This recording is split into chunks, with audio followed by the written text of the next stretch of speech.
Oscar 2025 కి అంతా సిద్ధమైంది. ప్రపంచమంతా ఎంతో ఆసక్తిగా ఎదురు చూస్తున్న అవార్డుల పండుగ భారతీయ కాలమానం ప్రకారం రేపు ఉదయం 5:30 జరగబోతోంది. ఈ వేడుక కోసం వరల్డ్ వైడ్ గా సినీ ప్రియులంతా ఎంతో ఆసక్తిగా ఎదురు చూస్తున్నారు. ఈ ఏడాది జరగనున్న ప్రతిష్టాత్మక 97వ ఆస్కార్ నామినేషన్స్ జాబితా విడుదలైంది. పలు విభాగాల్లో పోటీ పడుతున్న చిత్రాల లిస్టును అమెరికాలోని లాస్ ఏంజల్స్ లో ప్రకటించారు. ఇక ఆస్కార్ 2025 వేడుకలు లాస్ ఏంజల్స్ లోని డాల్బీ థియేటర్లో జరగనున్నాయి. బెస్ట్ పిక్చర్ కేటగిరీలో Anora, the Brutalist, a Complete Unknown, Conclave, Dune Part 2, Emilia Perez, I'm Still Here, Nickel Boys, the Substance, Wicked చిత్రాలు నామినేట్ అయ్యాయి. ఈ సినిమాల్లో దేన్ని ఆస్కార్ అవార్డు వరిస్తుందో చూడాలి. ఇక బెస్ట్ డైరెక్టర్ విభాగంలో Sean Baker Anora movie, Brady Corbet the Brutalist, James Mangold the Complete Unknown, Jacques అడియాడ్ Emilia Perez, Coralie Fargeat the Substance movie nominate అయ్యారు. ఇక వీరిలో ఎవరు బెస్ట్ డైరెక్టర్ అందుకుంటారో మరికొన్ని గంటల్లో తేలిపోనుంది.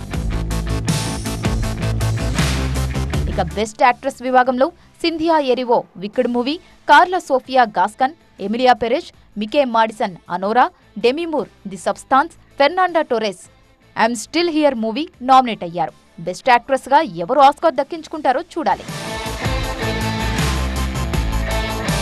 ఇక బెస్ట్ యాక్టర్ కేటగిరీలో కూడా టఫ్ కాంపిటీషన్ కనిపిస్తోంది. Adrien Brody the Brutalist movie, Timothee Chalamet the Complete Unknown, Colman Domingo Sing Sing, Ralph Fiennes Conclave, Sebastian Stan the Apprentice పోటీ పడుతున్నారు. బెస్ట్ యాక్టర్ అవార్డు ఎవరు దక్కించుకుంటారో చూడాలి.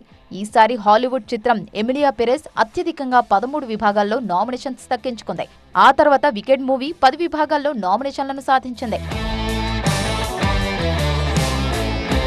ఆస్కార్ నామినేషన్లలో ఈసారి ఇండియన్ చిత్రాలకు తీవ్ర నిరాశ ఎదురైంది. Kanguva, the goat life, all we imagine as light, Santosh, Swatantrya Veer Savarkar చిత్రాలు నామినేషన్స్ లో చోటు దక్కించుకోలేకపోయాయి. గతంలో రాజమౌళి త్రిబుల్ మూవీలో నాటు నాటు పాటకు ది బెస్ట్ ఒరిజినల్ సాంగ్ విభాగంలో అవార్డు దక్కిన సంగతి తెలిసిందే. అయితే ఈ ఏడాది బాలీవుడ్ హీరోయిన్ ప్రియాంక చోప్రా నిర్మాతగా వ్యవహరించిన షార్ట్ ఫిల్మ్ అనూజా నామినేషన్స్ లో స్థానం దక్కించుకుంది. ఈ చిత్రం best live action short film category nomination లో నిలిచింది. భారత కాలమానం ప్రకారం మన దేశంలో మార్చి 3వ తేదీ ఉదయం 5:30 ఈ వేడుక వీక్షించే అవకాశం ఉంది.